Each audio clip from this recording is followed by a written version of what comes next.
Assalamualaikum warahmatullahi wabarakatuh. Alhamdulillah. Asyhadu an la ilaha illallah, asyhadu anna Muhammadan abduhu wa rasuluh, wa ba'du. Usini wa iyyakum bitaqwallah faqad faza man ittaqah wa husukum ala ta'atihi la'allana minal muflihin. Hadirin sidang Jumat dan anak-anakku santriwan santriwati. Ma'had Az-Zaitun sudah memasuki umur puluh ketiga.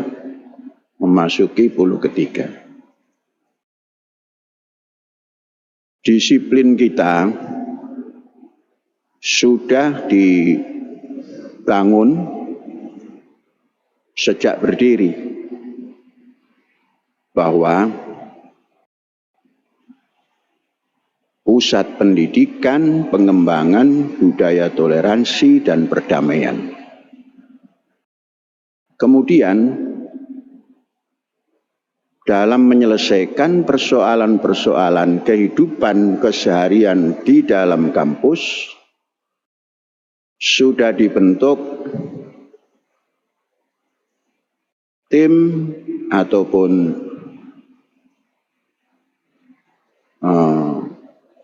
penanggung jawab asrama.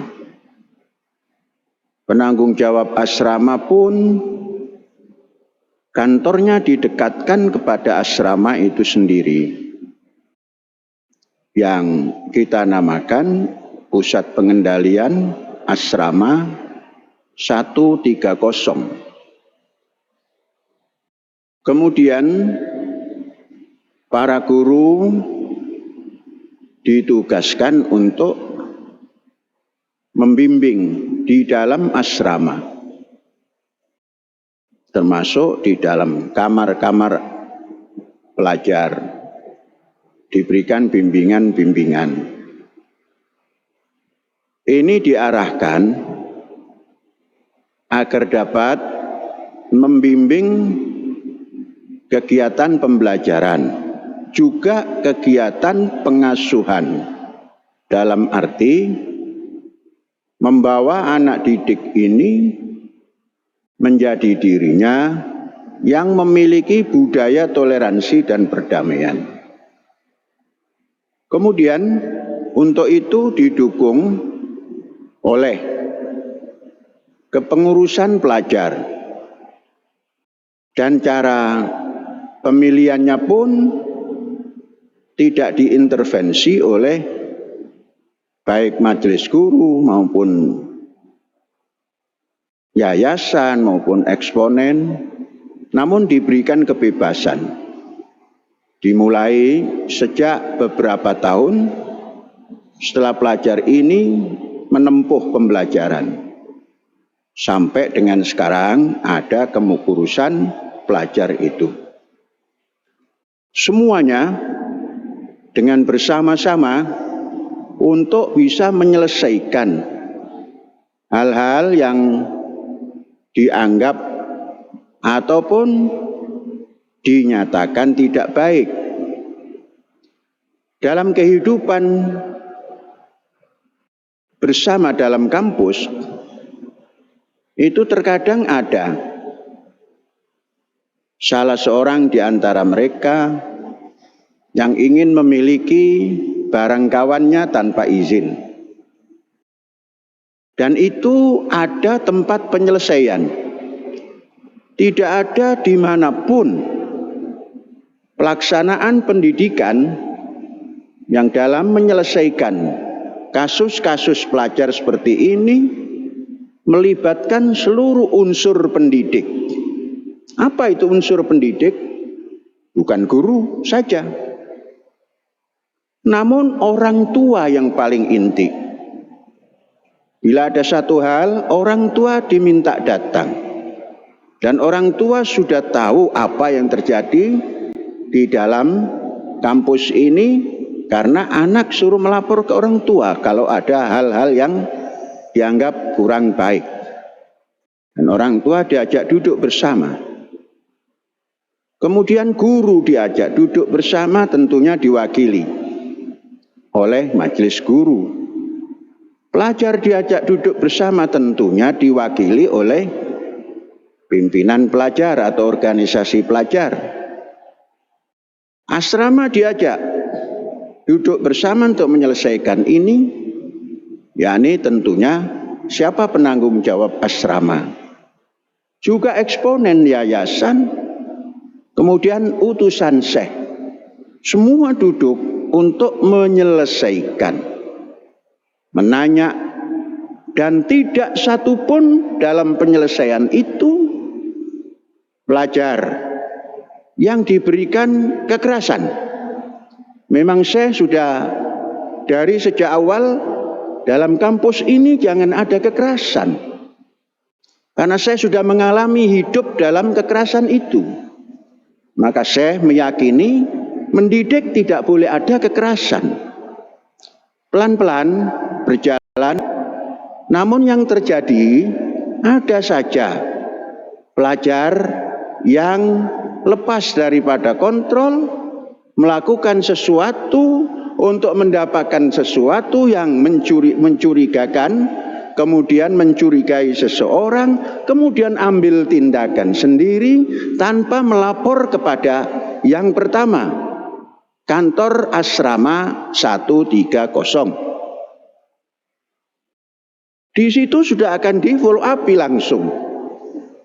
Dan ada pemanggilan-pemanggilan untuk menyelesaikan. Namun hal itu masih terjadi. Pelajar masih mengadakan kontak fisik. Satu orang yang dianggap mengambil barang ditangani rame-rame tanpa harus dibawa ke kantor penyelesaian 130, nanti dari 130 dibawa kepada pertemuan bersama. Nah, ini masih terjadi. Sejak dari awal kelas tertinggi, bila melakukan itu tanpa ada excuse lagi, tidak diberikan hal-hal yang keistimewaan lagi, yang bersangkutan harus didekatkan pada orang tuanya. Orang tua pun sudah dipahamkan, yang bersangkutan pelajar pun sudah dipahamkan. Baik yang bertindak kekerasan maupun pelanggar yang lain-lainnya di kelas tertinggi. Ini satu pendidikan, satu pembiasaan baik agar bisa berjalan. Karena sekejap lagi pelajar tertinggi itu minimal akan turun ke masyarakat dalam arti lepas daripada sarang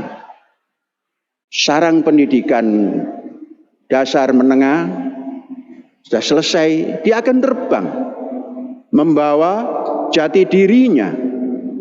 Kalau jati dirinya dalam kampus ini cara menyelesaikan persoalan semaunya, boleh jadi nanti di luar akan terbiasa seperti itu. Maka saya tetap berpegang pada siapa kelas tertinggi melanggar sesuatu yang dilarang di dalam kehidupan kampus, itu didekatkan pada orang tua. Orang tua harus memahami. Saya pernah menyampaikan entah tahun lalu atau 2 tahun yang lalu, ada orang tua yang tidak memahami, mengadu ke sana kemari, mengadu ke sana kemari. Saya sama sekali tidak gentar. Saya ini seorang pendidik, apapun dihadapi dengan cara pendidikan. Itu saya. Karena apa? Cita-cita mendirikan pendidikan ini adalah menghantar pelajar-pelajar ini untuk memahami kemanusiaan yang adil dan beradab.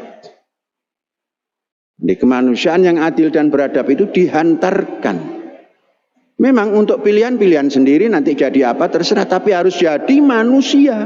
Tidak mungkin keluar terus jadi kemauannya jadi yang bukan manusia, itu tidak mungkin. Tetap diarahkan agar menjadi manusia dan berperi kemanusiaan yang adil dan beradab. Ini tujuan yang kita hantarkan kepada kita semua.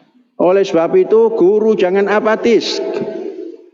Mungkin ini akibat guru yang apatis, mulai tidak mampu memperhatikan lingkungannya, tinggal di asrama tadi sekedar tinggal.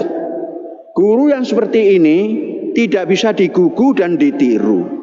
Apa buktinya? Masih ada saja kejadian-kejadian kelas tertinggi yang menganggap mempunyai kekuatan tersendiri karena sudah kelas tertinggi, masih terjadi itu. Ini ada di unsur guru, ada unsur pendidik langsung yang tinggal di asrama, yang tinggal di kelas, tidak mampu mengawasi hal-hal yang seperti itu. Sehingga yang menemukan bukan guru. Nah, ini tingkatkan lagi guru.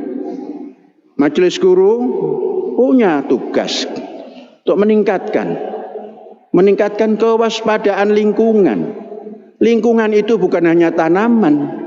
Orang yang tinggal di dalam kampus ini pun lingkungan. Karena satu dengan yang lain itu berjiran. Jiran kamar, jiran tempat tinggal atau tempat tidur, jiran asrama, dan lain-lain. Itu harus diperhatikan. Itu lingkungan. Lingkungan yang harus dipertahankan adalah lingkungan hidup kehidupan umat manusia ini. Baru yang mendukung yang lain-lainnya untuk hidup itu apa?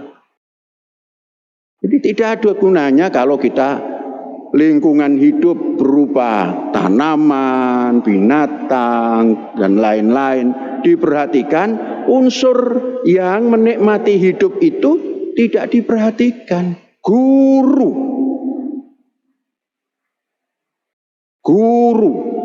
Saya masih concern. Lah kalau gurunya nggak concern memelihara ini, nah terjadi terus. Ini tiap tahun masih ada kelas tertinggi masih menggunakan okol daripada akal sehat. Ini tidak boleh terjadi. Dan tidak ada excuse. Semua yang melakukan itu dipersilakan dekat kepada orang tua. Siapa saja.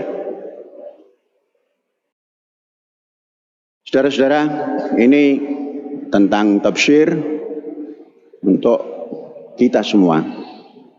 Kemudian, alhamdulillah, perkembangan di pantai, kapal kita sudah menjadi kapal, tinggal mengecat.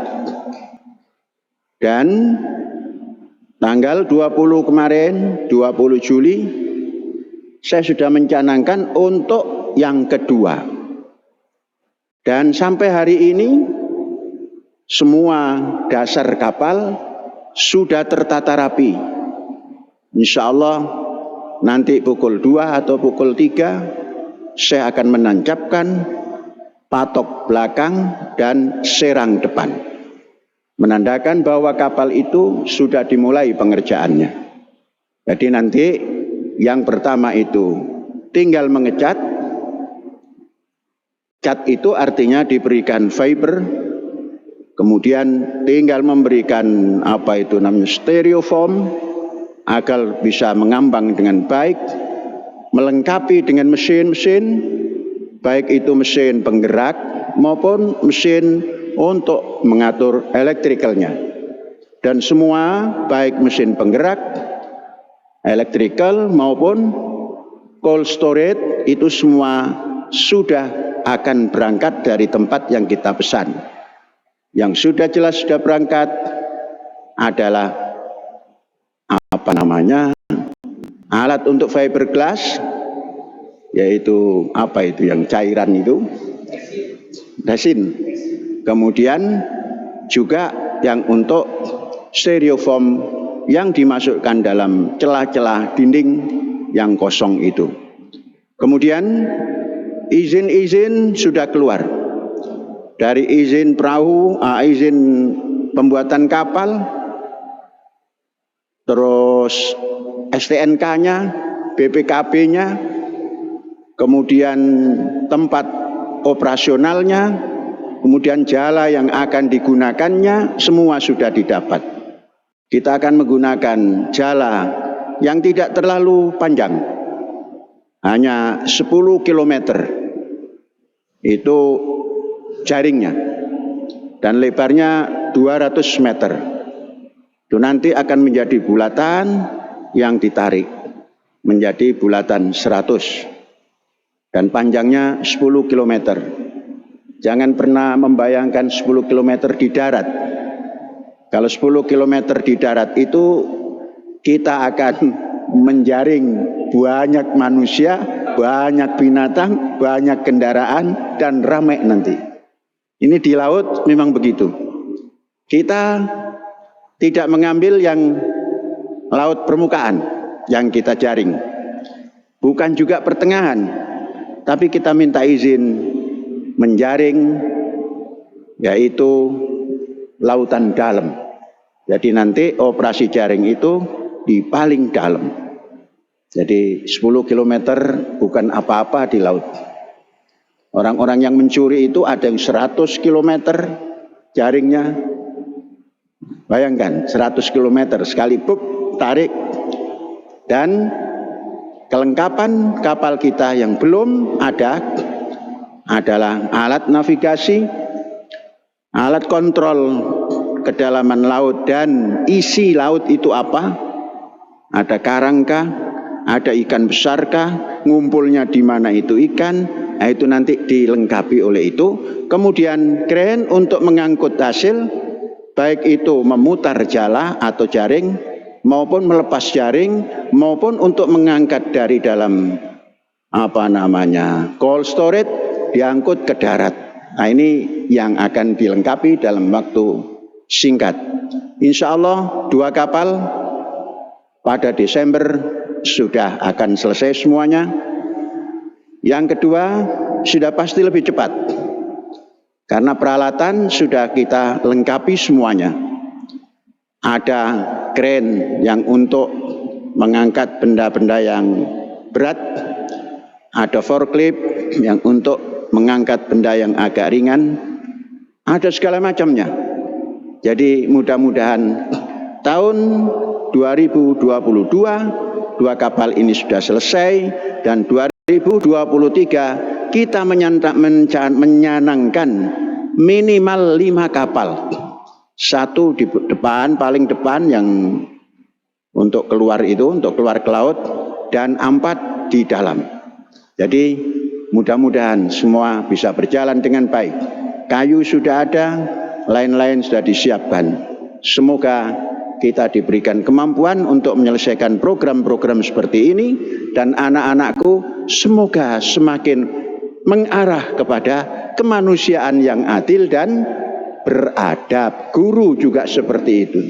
Hadza wallahu yar'ana wa yahfazuna walhamdulillahirabbil alamin. Merdeka.